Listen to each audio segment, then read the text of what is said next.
Hey there, welcome to another vocal tutorial where we empower every voice one note at a time. My name is Karen of Karen Potiger Vocal Studio, and today we're going to talk about something that is actually something I feel very strongly about. So it's a kind of a heart thing as well as it is a technical thing, and that is about finding your own voice. So it can be really easy for us to have grown up listening to singers that we love and be like, oh my gosh, I just want to sing like them. I want to sound like them. And then we set out to do so and we really struggle. And we're like, how come I don't sound like them? How come I can't hit that high note? How come I can't do that fancy run that they're doing?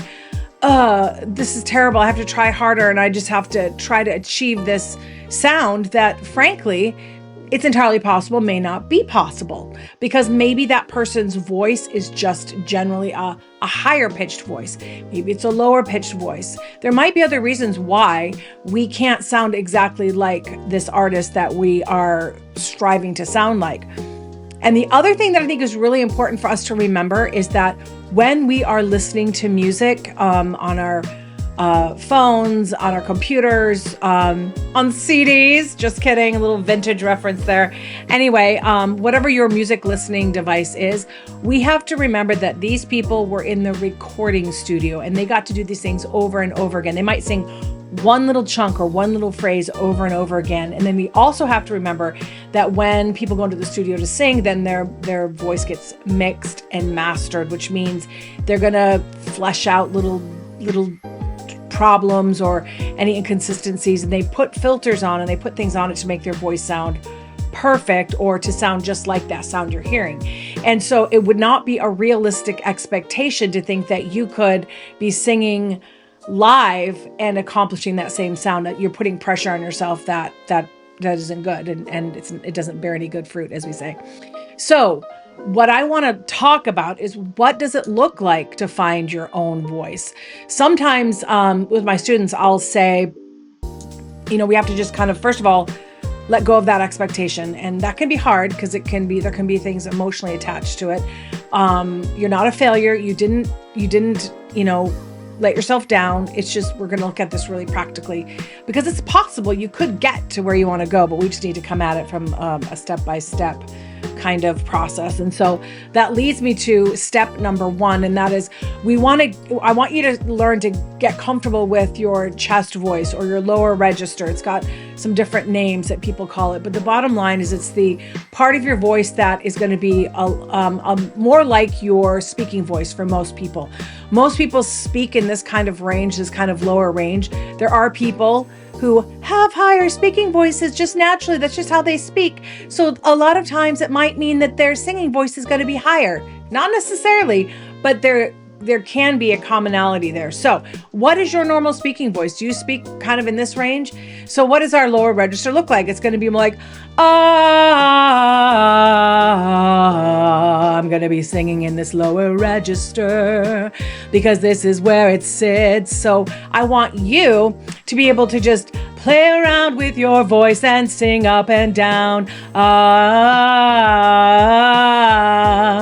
and feel like, what am I feeling? What am I experiencing? And that could be like resonance in your chest here. You can even put your hand on your chest and feel that resonance as your voice drops down into your lower register. So that's going to give you a lot of that warmth and a lot of that thicker sound kind of. Now you can sing lighter down there. But typically you're going to get a more robust sound in your lower register. Okay.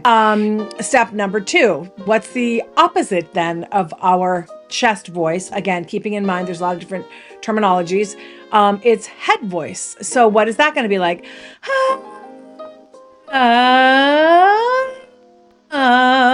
One of the easiest ways to find it is to go up here, do a slide, sing in your head. It can be perceived as a lighter voice, and it's going to be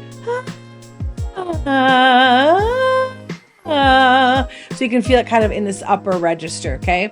So now we found our lower, and now we have our upper. So we have two different registers there, okay? So now we're kind of finding our way. So you've got your chest voice, you've got your head voice, and then we're going to talk about mixed voice. It's going to be called your passaggio. Passaggio in Italian means passage, to pass through, okay? So if I'm singing in my lower register, I'm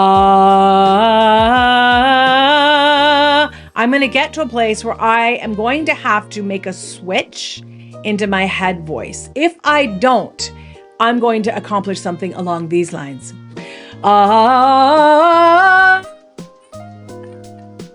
Okay, chin goes up, all kinds of tension in the jaw, voice is cracking. This is the time when people say, I can't sing high. I told you, I just can't sing high, because they don't know how to passage, to pass, to passaggio from the lower register to the upper register. Okay, so step number 4. Pick the genre that is right for you. And it might start out to be a specific genre, but then as you become more adept, as you sing more, you might find, oh, actually, I really like singing this genre. What is a genre? We could be talking pop music. We could be talking disco, which I happen to be a fan of.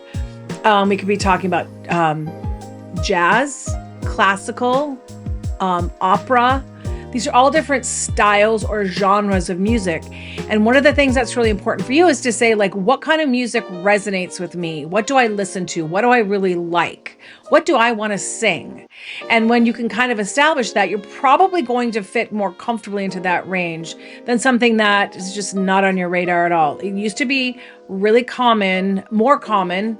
Now, this is going to be my perception, my view of things, that it used to be that when you would take voice lessons, you pretty much were always learning some kind of a classical style, and that might mean you're doing a lot of arias or very classical pieces. And if you feel like, I love pop music, I really want to sing pop music, but you're singing arias, you might be uninspired. It might keep you from practicing. It might, cause you to stand back and be like, nah, it's not my thing. So find your genre and sing in it so that you have the most fun. And then finally, step number 5, make sure that when you pick the genre that you love, that you're going to be singing the song in a range that's good for your voice today. Again, we can grow, expand, have a lot more options, but right now, let's find a success right now. So let's just say you pick a song, it's a new song that just came out on the radio. It could be anyone. And you're like, oh, I'm going to go find a karaoke track for that, which I am a huge fan of people singing to karaoke tracks. It really tests your knowledge of the song. It's a great way to say, how am I doing? How well do I know this? How confident am I? How confident am I?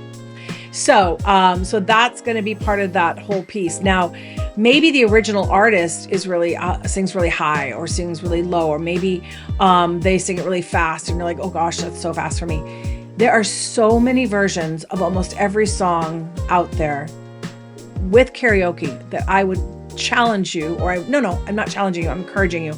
Go find the karaoke track that fits your vocal range today. Again, this is to give you a success, to give you a win, extra stat.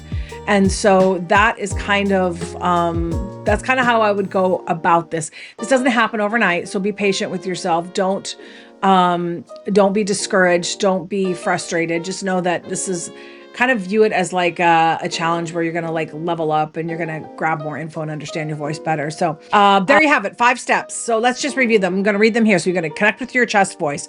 Where's my chest voice? How does it work? What does it sound like? Exploring your head voice. Where's that located? Get used to the feeling of your head voice.